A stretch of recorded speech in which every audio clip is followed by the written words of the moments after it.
No parts are worthless. These are the slider panels on top of a Magnavox stereo console.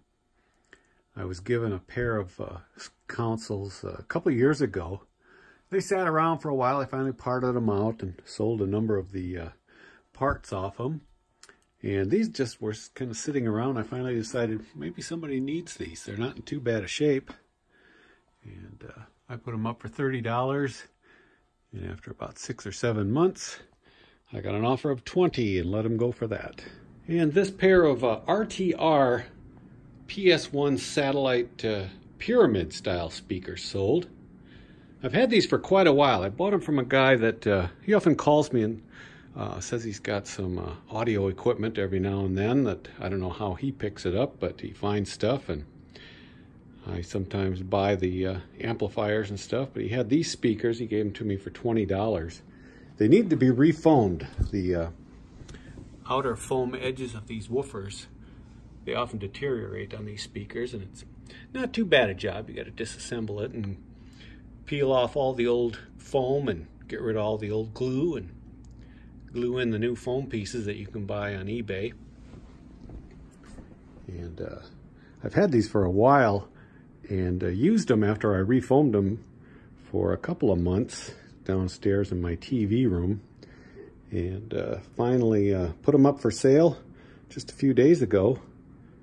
And right away, a guy from Sioux Falls contacted me, said, you know, would I take an offer, no shipping, and he was kind of a jerk, telling me that my shipping charges were way off. Obviously, he wasn't figuring in the local calculation. And so I kind of put him off, and then they sold later that day for full price. And the guy wrote me and said that he was originally from Sioux Falls and he used to sell RTR speakers. He's been waiting for a chance to buy these pyramid style again, and he's out in California. It's good to pay a pretty penny to have these shipped out there. They don't include these stands. These are Bose tulip stands, but not included on the deal. Again, these sold for $350. Another lot of 6 healing ointment that I got at a auction, just a box lot full of stuff. And I've sold 2 of these lots of 6 so far for $19 a piece. This is a Pioneer SX750 receiver amplifier. I bought this quite a while ago. It needed repairs. The on-off speaker switch was broken. The shaft was broken, but it did still have the knob. And so I put in a search save on eBay looking for a switch, and I finally got one at a decent price. Some people are asking upwards to $50 for these switches.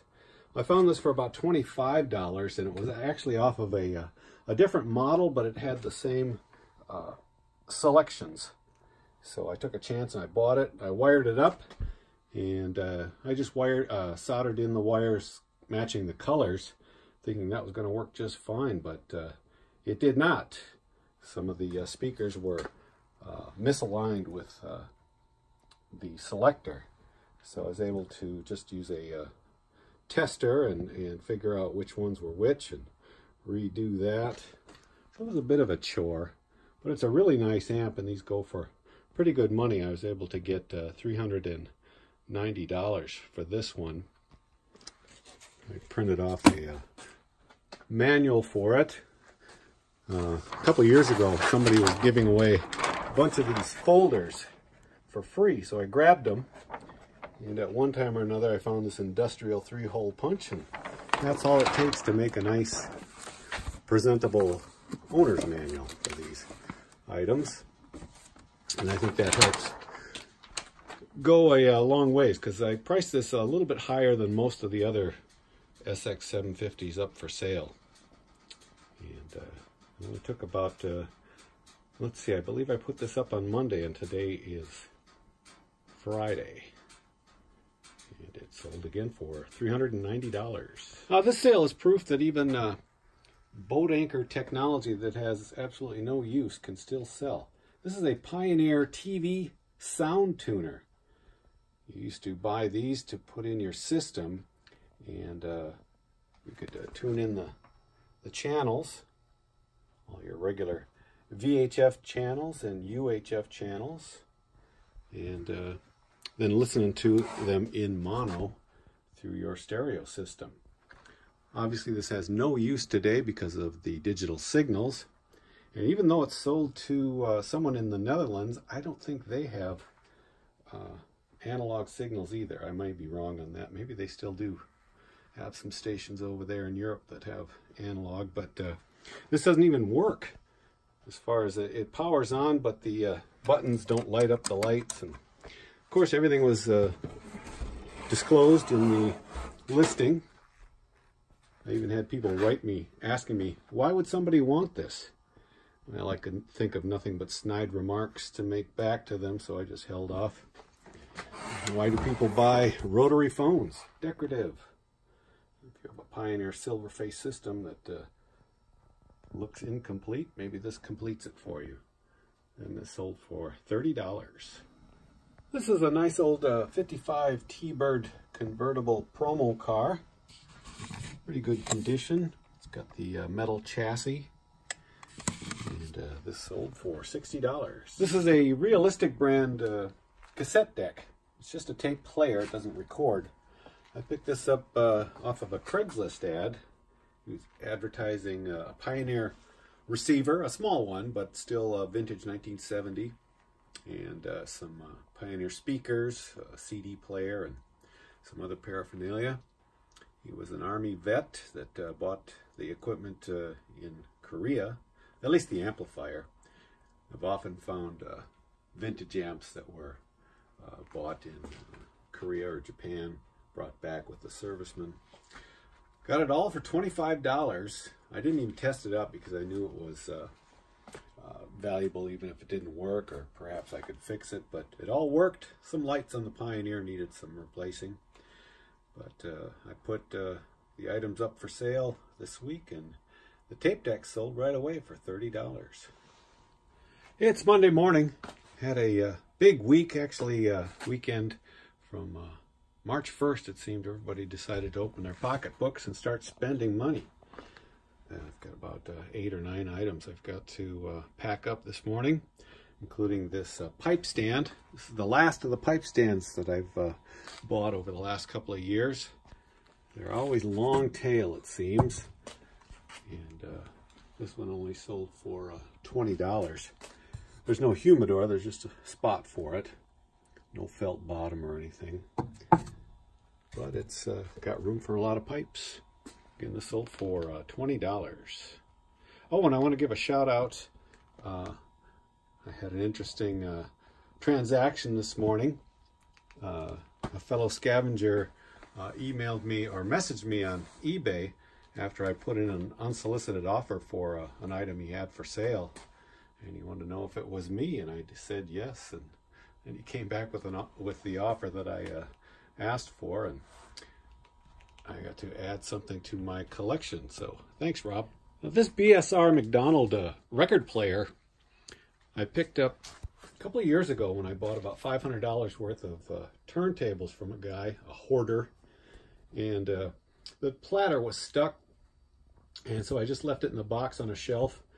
And with my newfound ability to service these changers, I took it and took it apart and cleaned all the old grease out of it and was able to get it running just fine, and it's in fantastic condition. It's like it was barely used and put back in the box.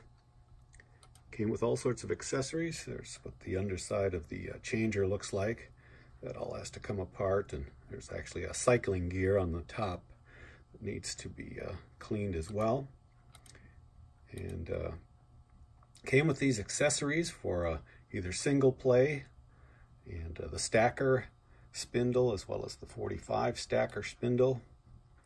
Really nice dust cover. And these changers rarely go for over $50, $60, but they're not serviced. And I found that servicing these can run someone over $100. So I priced it at $200 because it was in such exceptional shape. Included a video, and I did this last week. And it sold, I think it was yesterday it sold for $200. This is the smaller Pioneer SX 424 that I picked up about a week ago, along with that realistic cassette deck that sold a couple days ago. And I listed this at the same time, and it sold yesterday for $180. I just had to replace a couple of lights, including the stereo indicator light, which is this tiny little bulb with 2 pins that has to be soldered in place, and is always in a housing that is deteriorating from the heat. So I replace them with LED bulbs. Don't create any heat, and they're much brighter too. So this is a really nice quick sale, $180. And I paid $25 for this, the cassette deck, a CD player, and a pair of speakers. Prince picks from the Purple Rain Tour sold for $200. I obtained these from the tour manager back when I managed the music store that Prince got all his equipment from in uptown Minneapolis. The store was called Newt Coupe, and we dealt in all sorts of vintage equipment, and it was the store that Prince and his guitar player Wendy would buy their equipment from. We did all sorts of things. I remember taking his Yamaha electric pianos to a car reupholster to have them redone in purple vinyl for his tour. A lot of fun back in those days. I don't sell too many single tapes. Just not that many buyers for single ones. It was my idea that maybe somebody, after seeing all the lots of 10 or 5 or 10 tapes, they just wanted one. But I've had this up probably for a couple of years. It's the kind you want. It's the high bias XL2 Maxell. If you ever see these in bulk, buy them, because they will sell. This one sold for $7. Chevy Bel Air. After doing a little research, I thought this might be worth a little bit more than typical, because it actually says Bel Air on it, and most of them are just sort of this bullseye with no script on it at all. But after a few months, apparently it's not worth that much more, and I finally took a $20 offer on it. I had it priced at $30. I decided to work on a couple of 8-track players this week. Got the new belts ordered, and they came in, and so I cleaned up the heads, and this one, the Scavenger, sold within just a few hours of putting it up for sale today for $80. This is a military battle jacket, and this one's was an Air Force sergeant's jacket. I bought a bunch of these from the guy that just got out of the Air Force. This was a couple of years ago. I think I gave him 20 bucks for probably 25 or more of these. I've only got a couple left. He must have been a little thinner when he was a buck sergeant. Most of the other ones were a staff sergeant. Matter of fact, I still have the photo of the staff sergeant in the ad for the listing for this. So I wrote the buyer and said that it was a buck sergeant, and he said that's fine. He used to be a buck sergeant too. And so this sold on a best offer of $17. I had them priced at $20. One more left. And just like that, 24 hours later, the second of the two 8-track players I just serviced on Monday sold for $80. This one has a couple extra features on it. It's got fast forward, which with 8-tracks is not really that fast. And then you've got the repeat function where it'll keep playing the same track over and over again. This is a Craig, which was a really big name in electronics in the 70s, but died out probably in the mid to late 70s.